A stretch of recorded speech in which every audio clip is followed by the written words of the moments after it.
अध्याय 2 बहुपद अभ्यास प्रश्न। प्रश्न क्रमांक 1, सही विकल्प चुनिए।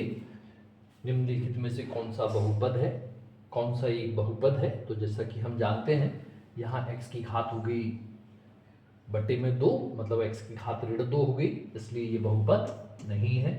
इसमें x की घात हो गई 1 बटे 2, इसलिए ये भी बहुपद नहीं है।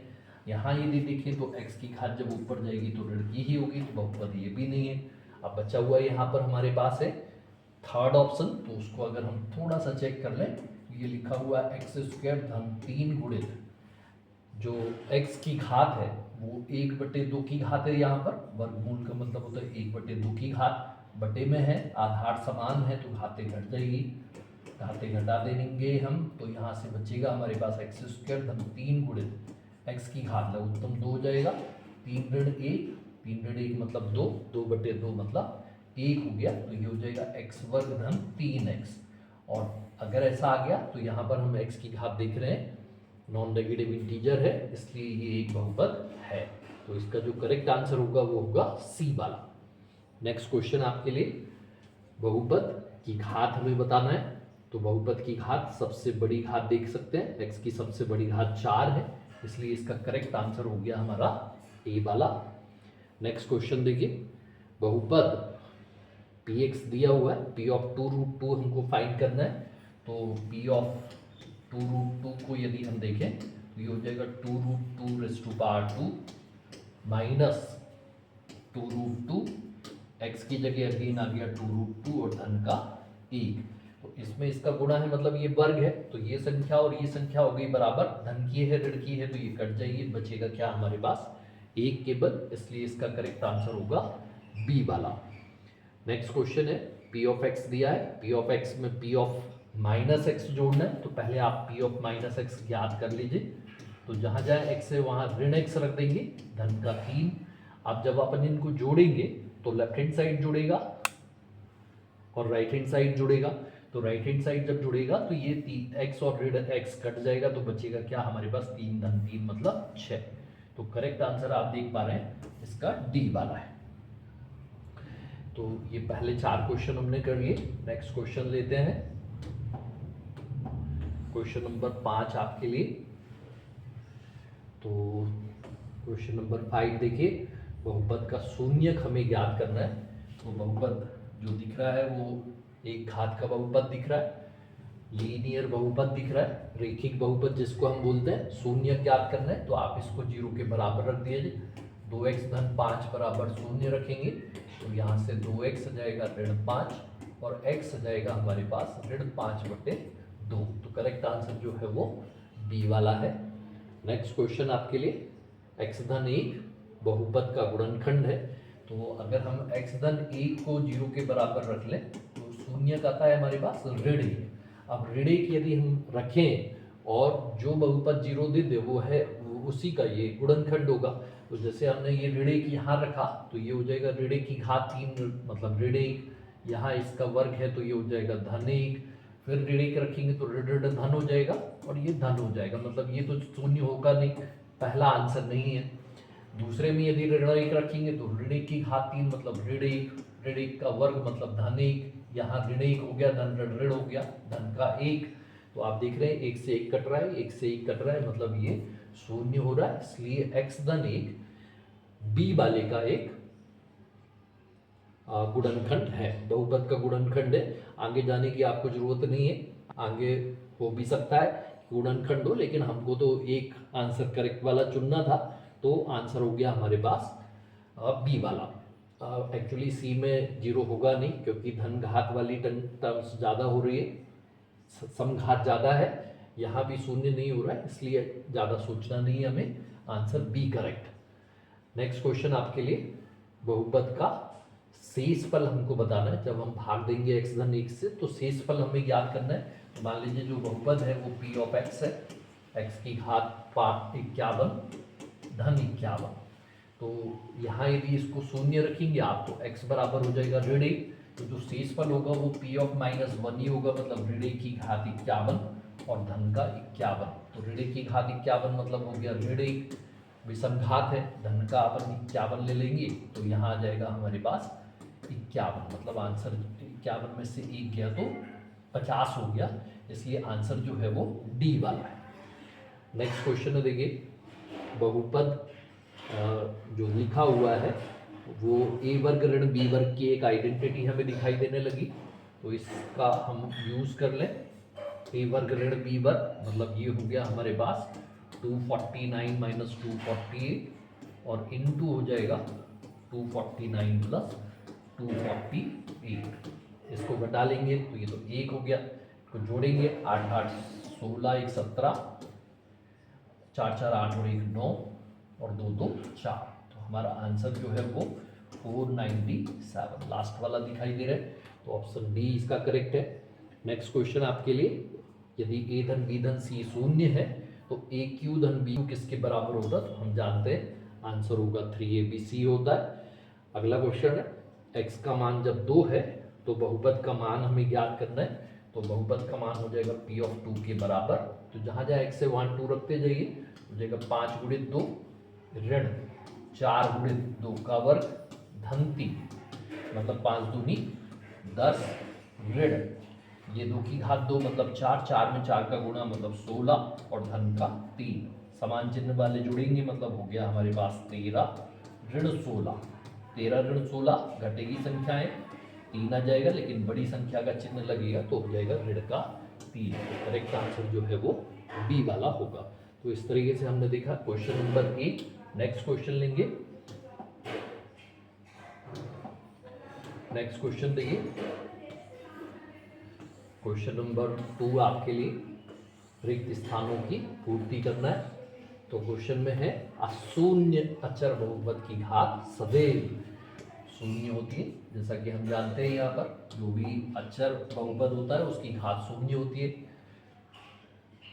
तो यहाँ हमारा करेक्ट आंसर होगा शून्य। नेक्स्ट क्वेश्चन है, रेखीय बहुपद में चर की अधिकतम घात कितनी होती है, तो चर की अधिकतम घात होती है 1। अगर बहुपद को x वर्ग बहुपद में x वर्ग का गुणांक हमको देखना है तो x वर्ग के सामने क्या लिखा हुआ है वह है ऋण 1।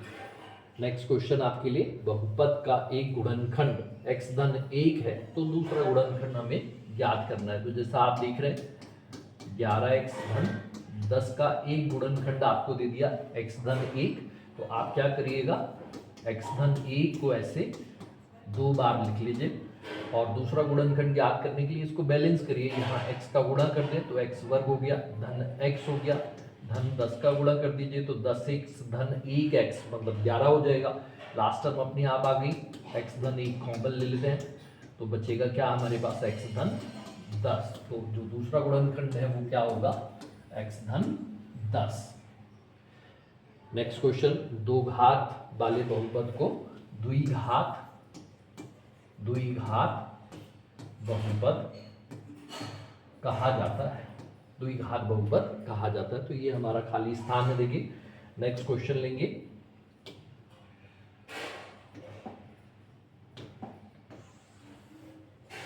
क्वेश्चन नंबर 3, सत्य असत्य हमें ज्ञात करना है। सत्य असत्य में देखिए पहला क्वेश्चन लिखा हुआ है,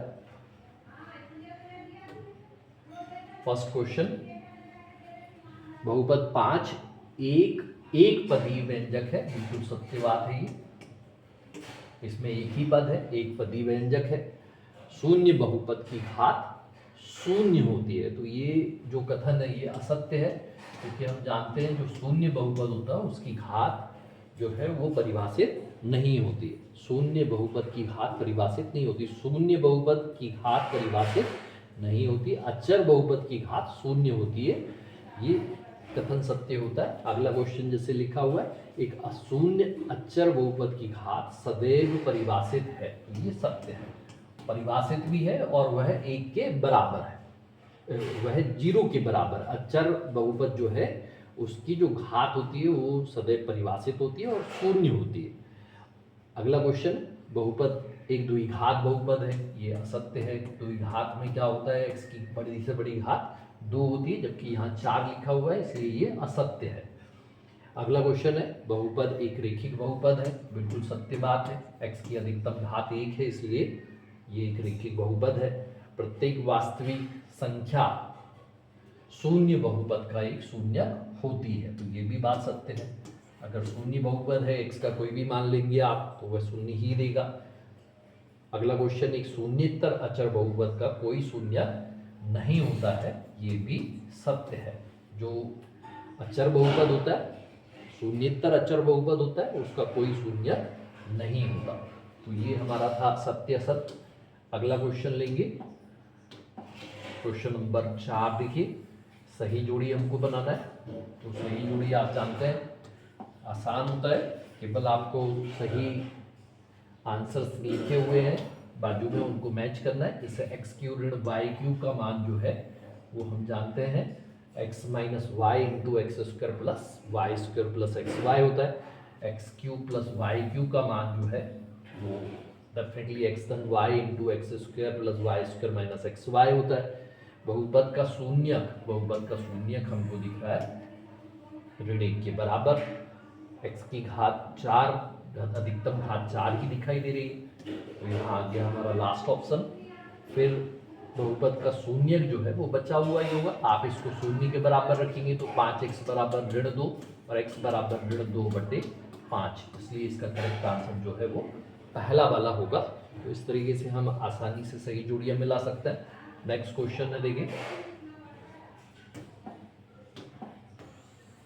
क्वेश्चन नंबर 5 है, एक शब्द या वाक्य में उत्तर लिखना है हमें।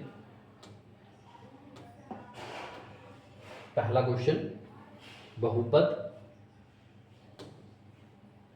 एक बहुपद जिसके सभी गुणांक शून्य हो, एक बहुपद जिसके सभी गुणांक शून्य हो उसे हम कहते हैं शून्य बहुपद।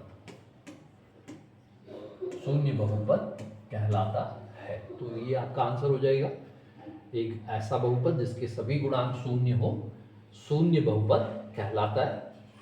ऐसा बहुपद जिसमें केवल एक पद हो उसे हम एक पदी बहुपद कहते हैं। उसमें एक ही पद है, एक पदी बहुपद कहलाता है। केवल दो पद वालों को हम क्या कहते हैं, तो वो हो जाएगा द्विपदी बहुपद कहलाता है। जिसमें दो ही पद है केवल, वह द्विपदी बहुपद कहलाता है। फिर नेक्स्ट है आपके लिए, एक घात वाले बहुपद को क्या कहते हैं, तो उसको हम कहते हैं रेखिक बहुपद। रेखीय बहुपद भी कह सकते हैं, रेखीय या रेखिक बहुपद कहते हैं। ऐसा आप लिख सकते हैं, रेखीय या रेखिक बहुपद। नेक्स्ट क्वेश्चन आपके लिए, यदि x धन y धन z बराबर 0 है तो एक्स क्यू धन वाई क्यू धन जेड क्यू का मान होता है 3xyz। ये आपके पास आइडेंटिटी है, याद रखना है, इसका मान हमेशा 3xyz के बराबर होता है। एक रेखिक बहुपद में कितने शून्यक होते हैं, तो एक रेखिक बहुपद के केवल एक ही शून्यक होता है। तो ये था हमारा क्वेश्चन नंबर 5। नेक्स्ट क्वेश्चन आपके लिए देखिएगा,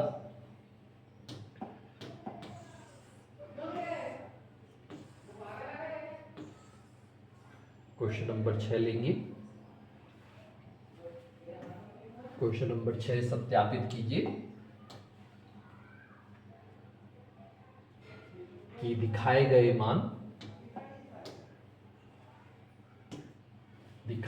मान निम्नलिखित स्थिति में संगत बहुपद के शून्यक है या नहीं है। तो आप केवल यहाँ चेक करिए कि P ऑफ 1 कितना है और P ऑफ -1 कितना है। यदि ये शून्य हो गए तो शून्यक है, शून्य नहीं है तो शून्यक नहीं है।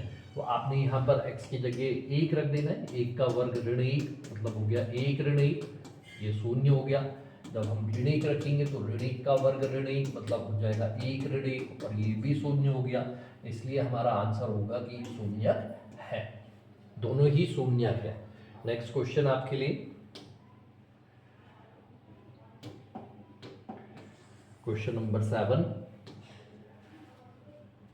बहुपद का गुणनखंड है या नहीं है, ये हमको ज्ञात करना है।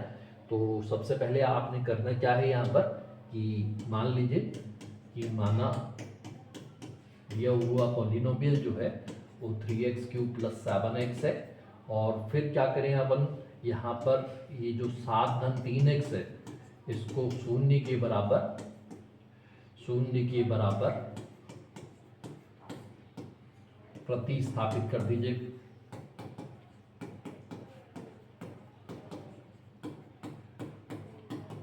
अगर हम शून्य के बराबर प्रतिस्थापित करें तो 3x बराबर हो जाएगा -7 और x बराबर हो जाएगा -7/3।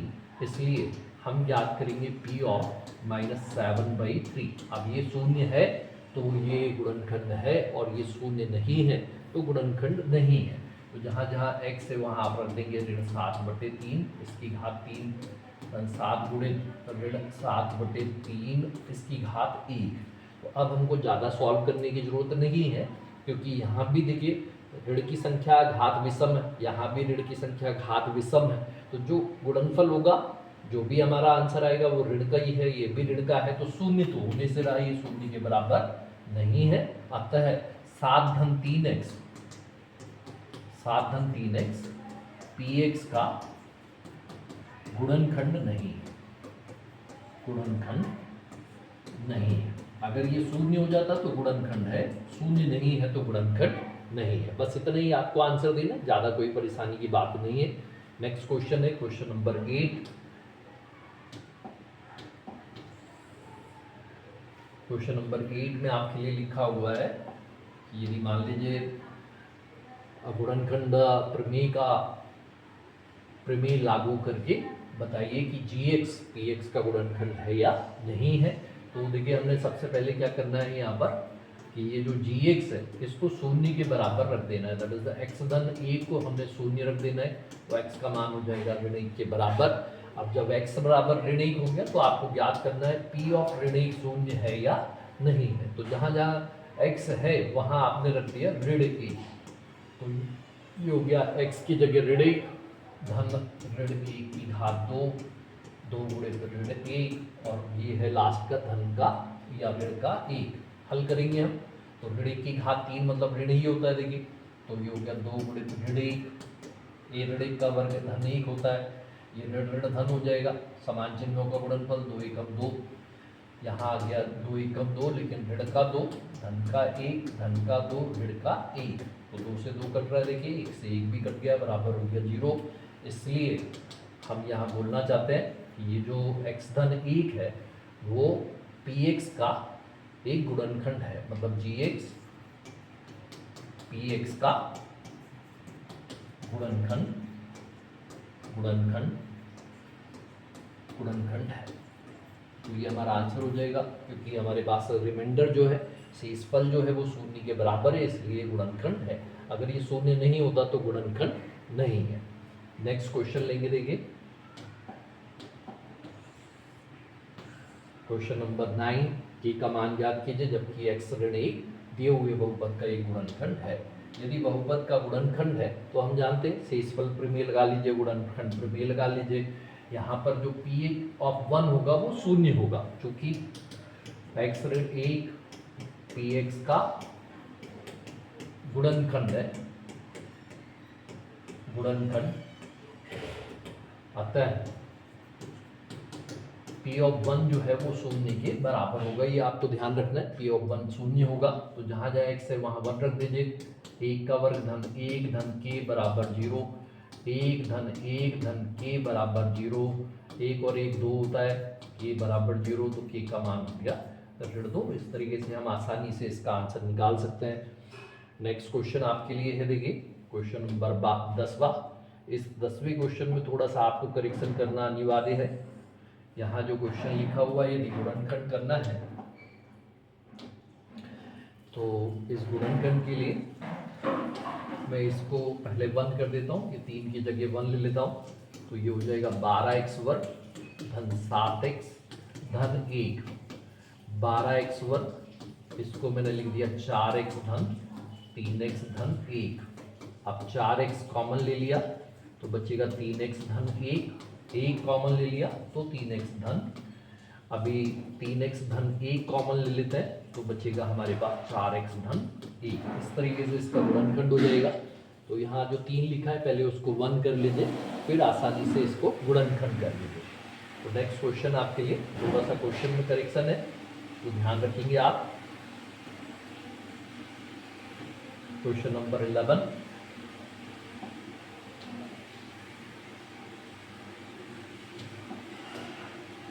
11 क्वेश्चन गुणनखंड कीजिएगा। तो देखिए ध्यान से क्वेश्चन को, तो ये है 7a होल स्क्वायर धन ये है 5b होल स्क्वायर, और इसको आप लिख सकते हैं 2 गुणित 7a गुणित 5b। तो आइडेंटिटी बन गई हमारे पास a का वर्ग धन 2ab धन b का वर्ग, मतलब ये हो गया हमारे पास a धन b का पूर्ण वर्ग, मतलब हो गया 7a धन 5b और गुणित 7a धन 5b। ये हमारा गुणनखंड है, केवल इतना ही आपको करना है, आइडेंटिटी लगाइए, आसानी से हल हो जाएगा। नेक्स्ट क्वेश्चन, सर्वसमी का उपयोग करके गुणनखंड कीजिए, गुणनफल ज्ञात कीजिए। गुणनफल ज्ञात करने का मतलब है सिंपल इनको गुणा कर दीजिए। तो यहाँ आइडेंटिटी दिख रही है a ऋण b, a धन b, मतलब ये हो गया 3 वर्ग ऋण 2x का वर्ग। इसको हल कर लीजिए, 3 का वर्ग होता है 9, 2 का वर्ग होता है 4 और x का वर्ग, बस यही आंसर है। ये आसान सा क्वेश्चन है, आप बहुत आसानी से कर सकते हैं। सर्वसमीका का उपयोग करके इसको आपने हल करना है, गुणनफल ज्ञात कर लेना है। नेक्स्ट क्वेश्चन है, देखिए क्वेश्चन नंबर 13, सीधे गुणा किए बिना गुणनफल ज्ञात कीजिए।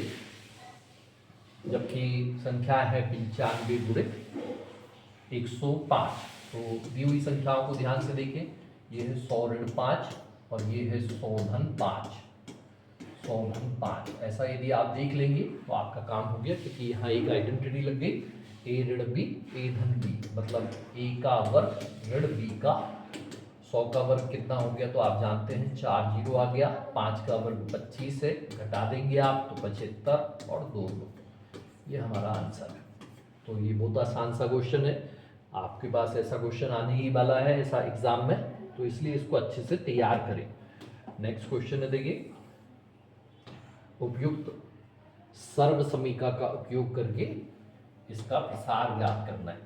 तो प्रसार ज्ञात करने के लिए हमारे पास एक आइडेंटिटी है जो हमने पढ़ी हुई है, और आइडेंटिटी थी हमारे पास a धन b धन c का वर्ग, मतलब होता है a वर्ग धन b वर्ग धन c वर्ग धन 2ab धन 2bc धन 2c। ये हमारे पास आइडेंटिटी, इसमें एक ही जगह जो दिख रहा है वो है ऋण का 2x, धन का b की जगह 3y ही है और c की जगह 2z का वर्ग। तो क्या ऋण 2x का वर्ग धन 3y का वर्ग धन 2z का वर्ग, ये तो आसान है। a का वर्ग धन b का वर्ग धन c का वर्ग धन 2ab, मतलब 2 गुणित ऋण 2x गुणित 3y धन 2 गुणित b का मान है 3y, c का मान है 2z, अब धन 2 गुणित 2z और गुणित आ गया हमारे पास ऋण का 2x। हल कर लीजिए, तो ये 2 का वर्ग 4 होता है, ऋण का वर्ग धन ही होता है, 4x वर्ग धन 9y वर्ग धन 4z वर्ग। इसको हल करेंगे, 2 दूनी 4 तिया 12 xy, यहाँ कितना हो गया देखिएगा, 6 दूनी 12 ये भी है, yz ये धन ऋण हो गया, 4 दूनी 8 xz या zx, ये हमारा आंसर है। तो इस तरीके से इसको एक्सपेंड कर सकते हैं, कोई दिक्कत नहीं है, केवल आइडेंटिटी आपके पास है। यहाँ जो a है वो ऋण का है, तो जहाँ जहाँ a आएगा वो ऋण की टर्म आएगी, लेकिन वर्ग वाले में धन का ही होगा, तो आपको ध्यान रखना है। ये आसान सा क्वेश्चन है। नेक्स्ट क्वेश्चन लेंगे,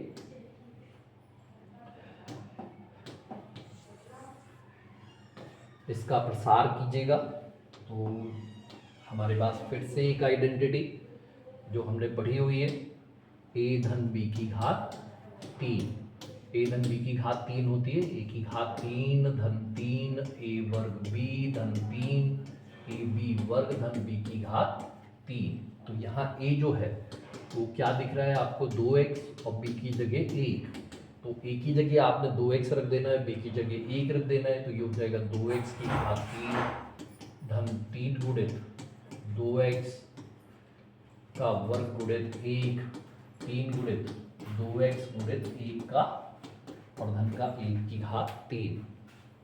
इसको हल कर लीजिए, तो ये हो जाएगा 8x की घात 3, 2 का वर्ग 4 होता है, 4 तिया 12 x वर्ग धन 1 का वर्ग 1 ही है, 6x केवल है और 1 की घात 3 मतलब 1 है। तो ये हमारा आंसर हो गया। इसको इस तरीके से आप एक्सपेंड कर सकते हैं, कोई दिक्कत नहीं है। नेक्स्ट क्वेश्चन लेंगे, क्वेश्चन नंबर 16 पर आ गए हम। क्वेश्चन है आपके लिए 102 की घात 3 का मान ज्ञात कीजिए और सर्व समीकरण का उपयोग करना है। तो हमारे पास यहाँ जो है वो सर्व समीकरण लग रही है a धन b की घात 3, फिर से वही है a की घात 3 धन 3 a वर्ग b धन 3 a b वर्ग धन b की घात 3। अब ये जो हमारे पास लिखा हुआ है वह है 102 की घात 3, इसको हम क्या लिख सकते हैं, तो 100 धन 2 की घात 3 ऐसा आप देख लें। तो एक की जगह आपको 100 दिखने लगा और बी की जगह 2 दिखने लगा, तो ये हो जाएगा 100 की घात 3 धन 3 गुणित 100 का वर्ग गुणित 2 धन 3 गुणित 100 गुणित 2 की घात 2 और धन 2 की घात 3। तो ये आसान है, देखिए 100 की घात 3 ही लिख लीजिए, अभी बाद में करते हैं हल। ये कितना होगा, तो 6 हो गया गुणित 100 की घात 2, ये 4 या 12 हो गया, 12 गुणित 100 और धन का 8। तो अब मैं आपके लिए लिख देता हूँ इसका एक्सपेंशन, 6 जीरो आ गए, 1 2 3 4 5 6, इसमें जोड़ना है, 4 जीरो के साथ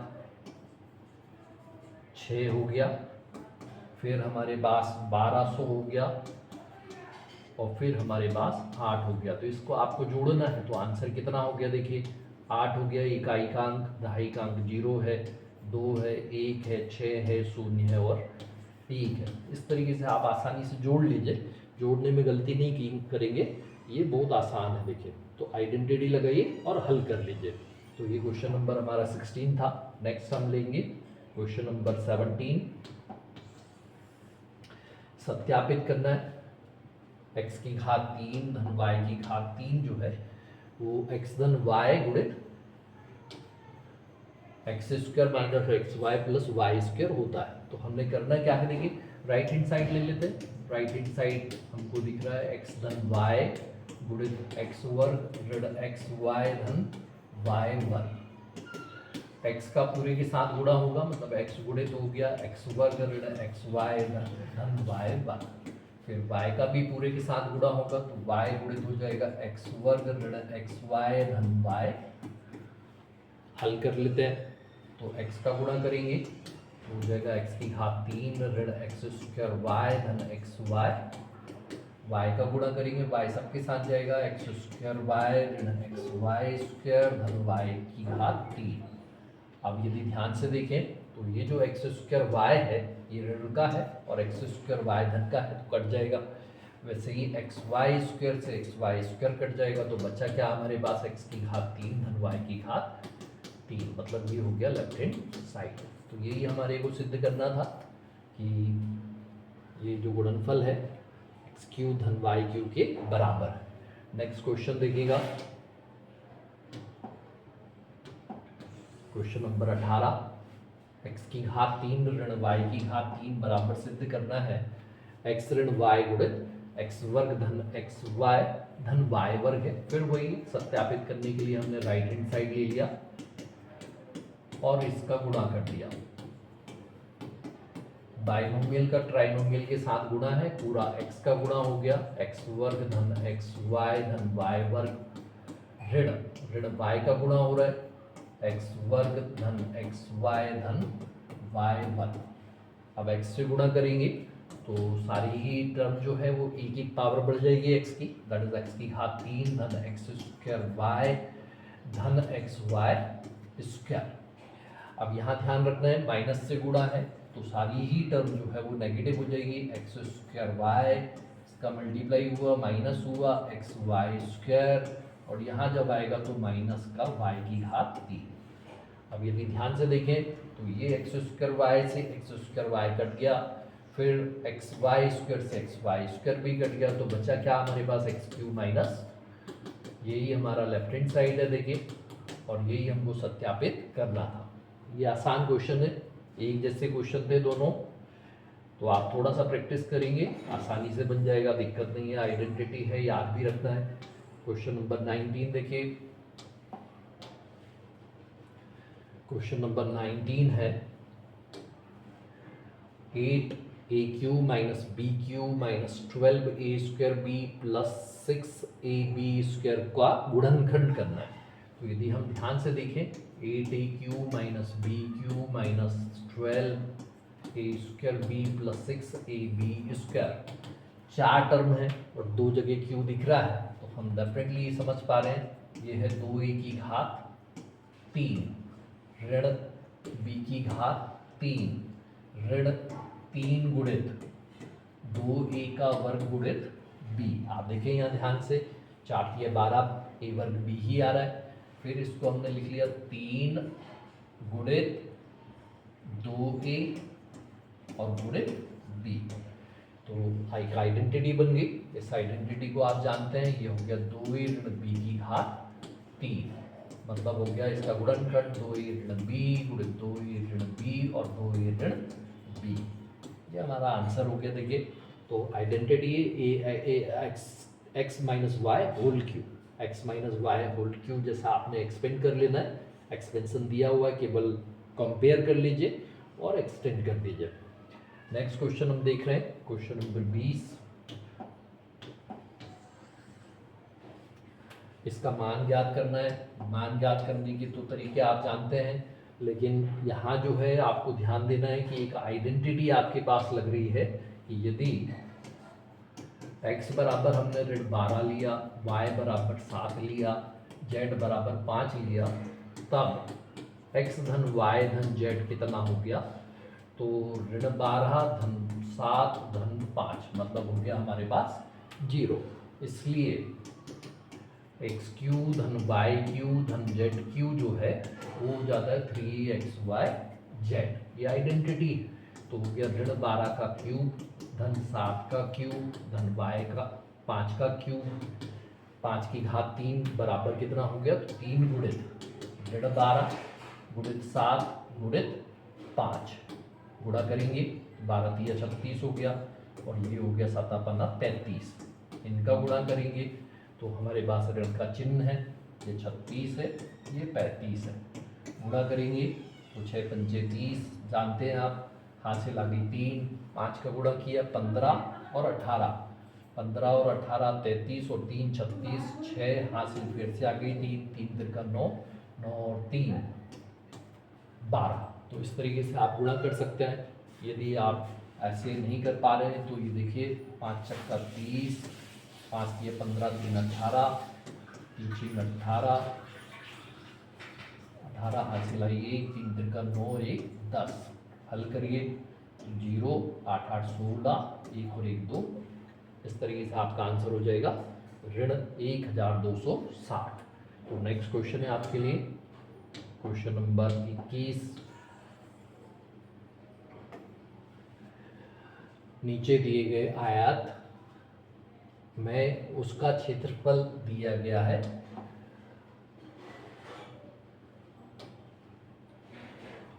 लंबाई व चौड़ाई के लिए संभव व्यंजक दीजिए। क्षेत्रफल हमारे पास है, देखिए तो क्षेत्रफल दिया हुआ है। इस क्षेत्रफल को हम देखें यदि तो 25a वर्ग ऋण 35a धन 12, इसको हम क्या लिख सकते हैं, तो 25a वर्ग 12 भी ठीक ठाक है, इसको हम लिख सकते हैं, तो तोड़ लेते हैं, ये हो गया 20a और ऋण 15a, 20 और 15 35 होता है, जानते हैं आप। जब गुणा करेंगे तो 300 होगा, 12 पंचे 60, 12 दूनी 24 और 6 30 ही होता है, 300 ही आ गया। तो ये मिडिल टर्म स्प्लिट कर लिया आपने और इसको हल कर लें तो यहाँ से 5a कॉमन है, 5a ऋण 5 चौक 20, ऋण 3 कॉमन है तो 5a ऋण 4। अब 5a ऋण 4 कॉमन है तो बच जाएगा हमारे पास 5a ऋण 3। तो एक हो गई हमारे पास लंबाई, एक हो गई हमारे पास चौड़ाई। तो इनका जो गुणनफल है वो क्षेत्रफल के बराबर। तो जहाँ लंबाई कितनी हो गई 5a ऋण 4 और चौड़ाई कितनी हो गई 5a ऋण 3। तो इस तरीके से आपने आंसर दे दिया, लंबाई गुणित चौड़ाई के रूप में लिख दिया। नेक्स्ट क्वेश्चन देखते हैं, क्वेश्चन नंबर 22 है और ये अध्याय लास्ट क्वेश्चन है। देखिए तो लास्ट क्वेश्चन हमारे पास घनाभ का आयतन नीचे दिया गया, विमाओं के लिए संभव व्यंजक ज्ञात कीजिए। तो घनाभ का आयतन हम जानते हैं, आयतन होता है लंबाई गुणित चौड़ाई गुणित ऊंचाई। 3x वर्ग ऋण 12x है, तो हमने यहाँ से सबसे पहले देख लिया कि 3x कॉमन है। अगर आप देख पा रहे हैं तो देखिए ध्यान से, 3 कॉमन है, x कॉमन है, तो बच्चा क्या हमारे पास x ऋण 4, 4 या 12, हो गया काम खत्म। तो यहाँ लंबाई कितनी हो गई 3, चौड़ाई कितनी हो गई x और ऊंचाई कितनी हो गई x ऋण 4। बस ये हमारा आंसर हो गया। तो इस तरीके से हम इस एक्सरसाइज को कर सकते हैं और ये सारे क्वेश्चन बहुत आसान है और बहुत इम्पॉर्टेंट है। आप सभी से केवल एक ही निवेदन, पहले एक्सरसाइज खुद सॉल्व करिए, जो क्वेश्चन बन गए हैं उनको एक बार क्रॉस चेक कर लीजिए, जो नहीं बने हैं उनको 2 बार चेक कर लीजिए कि क्यों नहीं बने, मैंने कैसे किया है, आप कैसे कर रहे हैं, उसको चेक कर लीजिए। और यदि आपको ये चैनल पसंद आया है तो लाइक एंड सब्सक्राइब करिए, अपने फ्रेंड्स के साथ शेयर करिए। Thank you.